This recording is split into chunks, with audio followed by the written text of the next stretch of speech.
बिस्मिल्लाहिर्रहमानिर्रहीम, अस्सलाम वालेकुम। Welcome to be the game changer. मैं हूं मलिक मोहम्मद वकास। व्यूअर्स, उम्मीद करता हूं कि आप खैरियत से होंगे और लाइफ को एंजॉय कर रहे होंगे। नुकसान हो गया है, हो नुकसान हो गया जी, बड़ी परेशानी की बात आ गई है जी। लाइफ में आपका नुकसान हो गया है तो यार क्या हो गया है?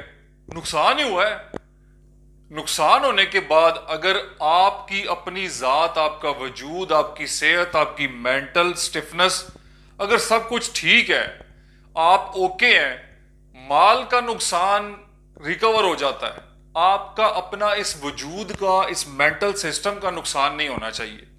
पैसे जितने भी थे चले गए, कोई चीज टूट गई, नुकसान हो गया, हो जाता है, लाइफ में चलता रहता है। इस्तेमाल की चीजें अगर टूट जाए, नुकसान हो जाए, माल और दौलत का नुकसान हो जाए तो वो रिकवरेबल है, उसका कोई ना कोई सोल्यूशन निकल सकता है। लेकिन अगर आपके वजूद का ये जो मेन ड्राइवर है, जिसे दिमाग कहते हैं, नुकसान होने के बाद अगर ये डिप्रेशन में आ जाए, आप तो हार्ट अटैक की तरफ बढ़ना शुरू कर देंगे, आप तो ब्रेन हेमरेज की तरफ बढ़ना शुरू कर देंगे। लिहाजा नुकसान हो जाए तो सबसे पहले ये हमें सोचना चाहिए कि नुकसान हुआ है तो इसका मतलब है कि आजमाइश आ चुकी है।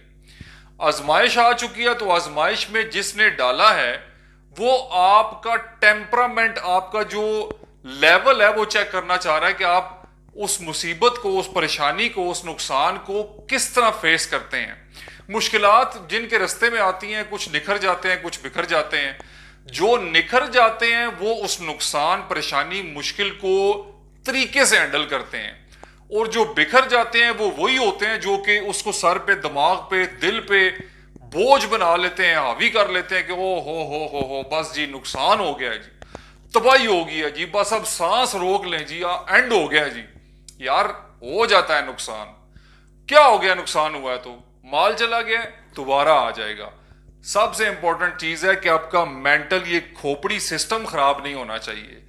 जिसने आजमाइश में डाला है वो आपके लिए खुद रास्ते बनाएगा, आप आजमाइश से निकल आएंगे।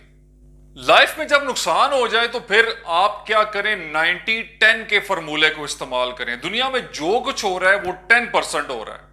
यानी कि एक्सीडेंट्स हो गए, नुकसान हो गया, बिजनेस फ्लॉप हो गया, मालो दौलत का तबाही होगी, मतलब नुकसान हो चुका है, ये 10% है। मैटर क्या करता है? 90% आपका रिएक्शन क्या है उस पर।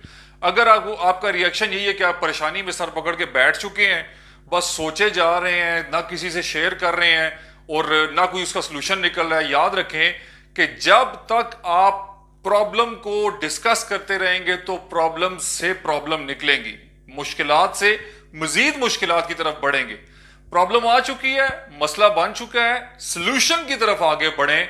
90% जो आपके पास अल्लाह ताला ने इख्तियार दिया है रिएक्शन का, आप उस पर रिस्पॉन्ड कैसे करते हैं, वो चीज मैटर करती है। तो आप क्या करें? कोई मसला बन चुका है, नुकसान हो गया, बिजनेस क्लैप्स हो गया, जॉब छूट गई, पैसे खत्म हो गए, ये कोई नुकसान मतलब आपके इधर हावी नहीं होना चाहिए। अपने रिस्पॉन्स जो 90% आपके पास इख्तियार है उसको इस्तेमाल करते हुए पॉजिटिव सोचें, सोल्यूशन की तरफ जाएं, हल निकालें उस चीज का, ताकि आप उस नुकसान को टैकल कर सकें, उसको अपने ऊपर हावी ना करें बल्कि उसका हल निकाल सकें। मुझे उम्मीद है कि नेक्स्ट टाइम अल्लाह ताला पहले तो आप सबको नुकसान से महफूज रखे। अगर नुकसान हो भी जाए तो आप अपने 90% को इस्तेमाल करते हुए पॉजिटिव रिस्पॉन्ड करें, अपने इख्तियारात को इस्तेमाल करके एक अच्छे तरीके से उसका सोल्यूशन निकालें, ना कि उसको सर पे हैवी कर लें। अल्लाह ताला आपका हामी और नासिर हो। Wish you best of luck. Thank you very much. Allah Hafiz.